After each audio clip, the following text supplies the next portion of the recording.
Hey guys, ഇപ്രാവശ്യം എൻ്റെ മടി ലേശം കുറഞ്ഞെന്ന് ഒരു തോന്നലുള്ളതുകൊണ്ട് പൂനെ ട്രിപ്പിൻ്റെ സെക്കൻഡ് പാർട്ടും കൂടി ഇടാമെന്ന് ഞാൻ വിചാരിച്ചു. അപ്പോൾ പറഞ്ഞു വന്നത് ഇതാണ്, ഞങ്ങൾ സ്റ്റേക്കേഷന് വേണ്ടി പ്രീ ബുക്ക് ചെയ്ത സ്ഥലമാണ് കേട്ടോ അത്.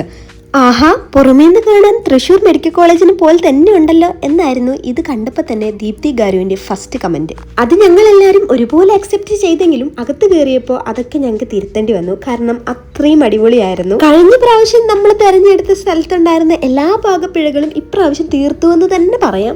നല്ല വൃത്തിയുണ്ടായിരുന്നു. അതുപോലെ തന്നെ നല്ല സ്പീഷ്യസ് ആയിട്ടുള്ള റൂം, അത്യാവശ്യം എല്ലാ സൗകര്യമുള്ള കിച്ചൺ, ഏറ്റവും ഇമ്പോർട്ടൻ്റ് എല്ലാ മുറിയിലും കൂടാതെ കിച്ചണിൻ്റെ കോമൺ ഏരിയയിലും ഒരു വൃത്തിയുള്ള ടോയ്ലറ്റ്. ഇത്രയും പോരെ, എല്ലാവരും ഡബിൾ ഹാപ്പി. താഴെ ഒരു റൂമും പിന്നെ സെക്കൻഡ് ഫ്ലോറിൽ 3 ആയിട്ട് മൊത്തം 4 റൂമുകളും ഉണ്ടായിരുന്നു. അതെല്ലാം ഞാൻ ഇതിൽ കാണിക്കുന്നില്ല. പിന്നെ ഏറ്റവും മേലെ വന്ന ടെറസ്.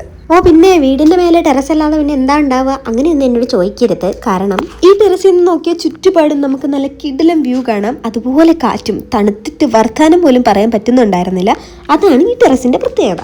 എല്ലാം മൊത്തത്തിലൊന്ന് ചുറ്റിക്കണ്ടു വന്ന് നമ്മൾ കാര്യപരിപാടിയിലേക്ക് കടന്നു. ക്യാരംസ് ടീമായിട്ടാ തുടങ്ങിയതെങ്കിലും കളി തീരാറായപ്പോഴേക്കും ഞാനും നമതയും കളം മാറി. അത് പിന്നെ നമ്മൾ ജയിക്കുന്ന ടീമിന്റെ കൂടെയാണല്ലോ എപ്പോഴും നിൽക്കേണ്ടത്. ഇടി കള്ളികളെ, നിങ്ങൾ ടീം മാറിയല്ലേ എന്ന ഭാവമാണ് വിനയേട്ടന്റെ മുഖത്ത് ലാസ്റ്റ് മിന്നി പറഞ്ഞ് നമ്മൾ കണ്ടത്. പിന്നെ ഗെയിംസ് മാത്രം പോരല്ലോ, വിശക്കുമ്പോൾ ഞം വേണ്ടേ. അതുകൊണ്ട് മനസ്സോടെ എല്ലാവരും അടുക്കളയിലോട്ട് നീങ്ങി. സാധനങ്ങളൊക്കെ വരുന്ന വഴിക്ക് വാങ്ങിയതുകൊണ്ടും നല്ല വിശപ്പുള്ളതുകൊണ്ട് മടിയൊന്നും ആരെയും ബാധിച്ചില്ല.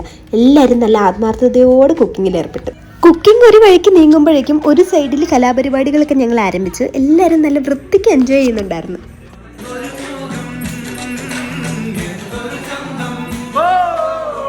പാട്ടും ഡാൻസും തൽക്കാലത്തേക്ക് നിർത്തി കൊടും തണുപ്പിൽ ഞങ്ങൾ പുറത്തേക്കിറങ്ങി. മാസത്തിൽ 2 തവണ കുളിച്ചാൽ എനിക്ക് ജലദോഷം വന്നിടും. അതിനാൽ ഞാൻ തണ്ണിക്കുള്ളി ഇറങ്ങലേ. എൻ പാതയെ പിന്തുടർന്ന് എൻ തോളുകളും ഇറങ്ങവില്ലേ. ഓക്കെ, കാര്യം മനസ്സിലായല്ലോ. തരുണിമണികൾ ഒഴിച്ച് ബാക്കി മണങ്ങുകളെല്ലാം പൂളിൽ ഇറങ്ങിയിട്ടുണ്ടായിരുന്നു.